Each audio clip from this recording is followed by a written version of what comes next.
Hi, it's Andre here for Downtown Music here in Sydney, and just touching on FX and just letting everybody know that we have some more segments coming up on what different effects do and how to combine them and how to put little groups of the effects together and sort of the most common order in which to stack the effects and things like that, but that's a little later.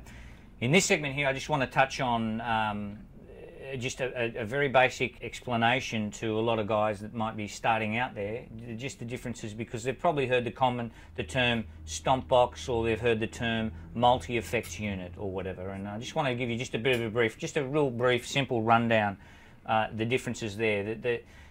A multi-effect unit is normally housed in like a chassis similar to this sort of thing. This is a multi-effects unit here, and this unit here has many effects, many different types of effects in the actual unit.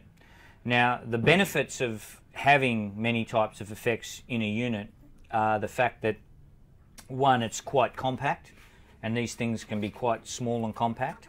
The power source is just one power source, powers up everything.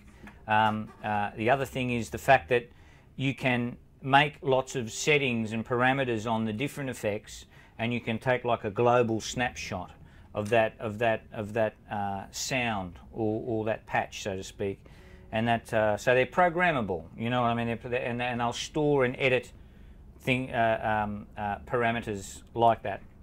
So they're very, very handy in that regard, as opposed to having a whole bunch of pedals like this. This is just one little stomp box, but if you could imagine, like, you know, 8 different ones there that all look a little bit different but have similar sort of things, all got a button on them and knobs.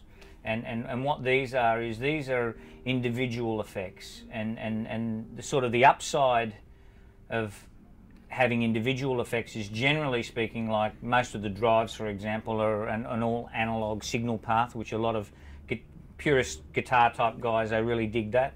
A lot of these types of effects also have like a true bypass switch that will allow the signal to pass straight through uncoloured, and a lot of purists like that as well.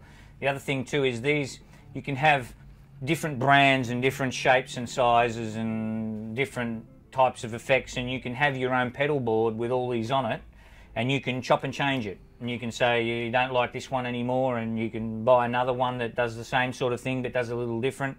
You can put that in. So the architecture of having a pedal board where there's all individual pedals, a little bit like a whole bunch of Lego blocks. You can sort of pull it apart and put it back together with different coloured Lego blocks, so to speak.